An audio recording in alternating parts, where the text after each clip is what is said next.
Hey guys, so today I want to do a quick little video here, side-by-side comparison here, the iPhone 6 versus the Sony Xperia Z3, which is Sony's latest high-end smartphone here, and Apple of course, with their new iPhone 6, which is their latest iPhone. So to start off here, I have the copper edition of the Sony Xperia Z3 here, and the like gold color iPhone, which is I think both look pretty nice. There's a bad thing though with Sony Xperia Z3 already here from the start. It seems like it spins around a little bit too much on the table. Sometimes when I play music, it even moves around. I don't think, I mean, I have the Z2, and I think the Z2 had some things on the sides of the phone, so it didn't move around that much. And also it looks like it could be a little bit too much of a fingerprint magnet, but looks extremely cool though. But then the iPhone here with this like matte back and this antenna design, definitely do enjoy it as well. And this rounded off design on these sides, which is a very cool step up. And this one also is featuring a very similar thing there, with a way more rounded design compared to what you did get on the Xperia Z2. This one, of course, waterproof and water resistant as well. So let's just check out some other specs here on these two devices over here.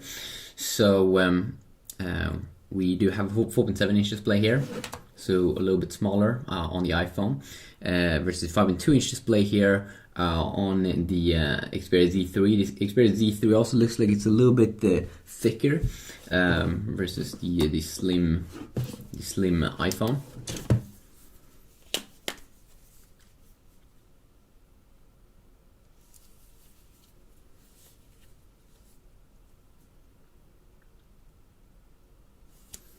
You can see both kind of like almost have like an inspired design. You can see this little charger thing here.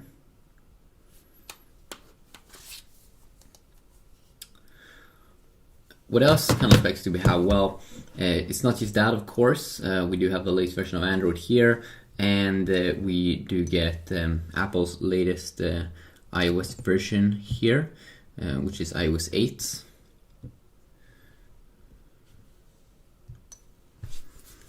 As you see here, about phone, iOS 8.0, Android 4.4.4.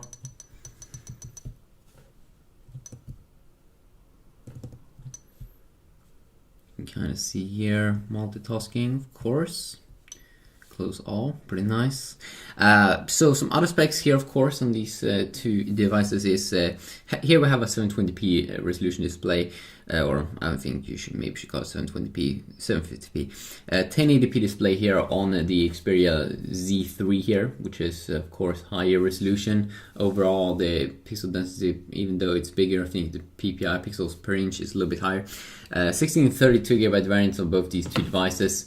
I think at least it should be 3GB of RAM here though inside of the Xperia Z3, which definitely feels a lot like sharper in speed and all that compared to the Xperia Z2.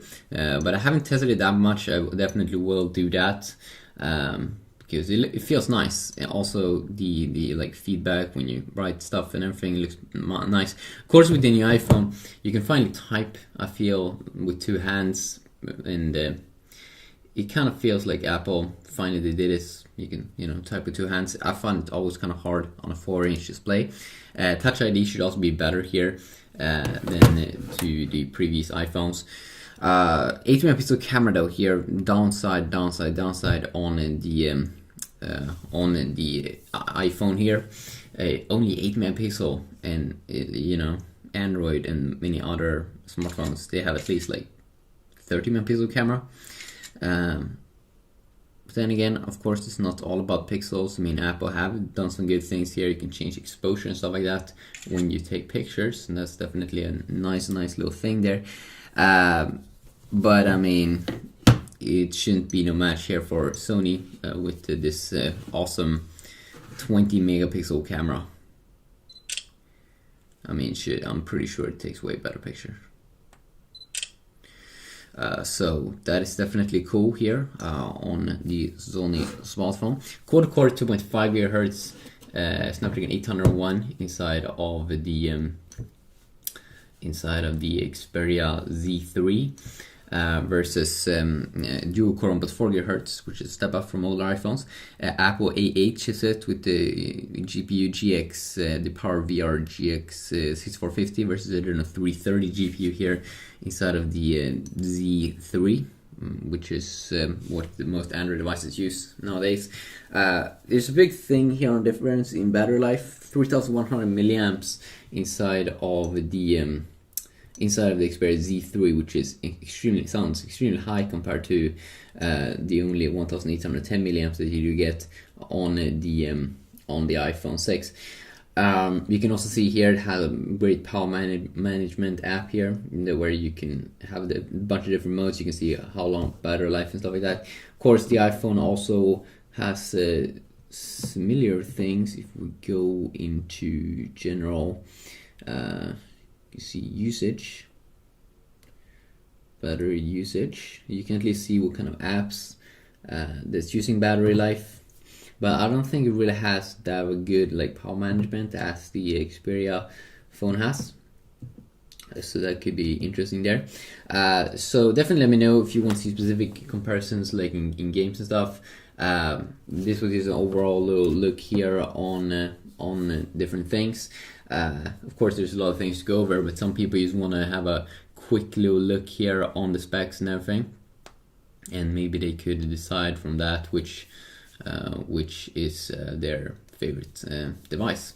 You can also see this one has like a little like almost looks a little bit, this glass goes off like on the sides, so it could create like a cool effect when you're close to sun or a light source. So definitely let me know what you want to see on these two devices. Both are very, very great devices. I have to test them more though to get a better feel of them, because I just recently got both. But very, very cool, and hopefully you did enjoy these two devices over here, and definitely let me know which one here is your favorite. Of course, big selling points here for the Sony device, of course, is that it's water resistant and like dust resistant. That's something that's definitely pretty awesome. So yeah, peace out.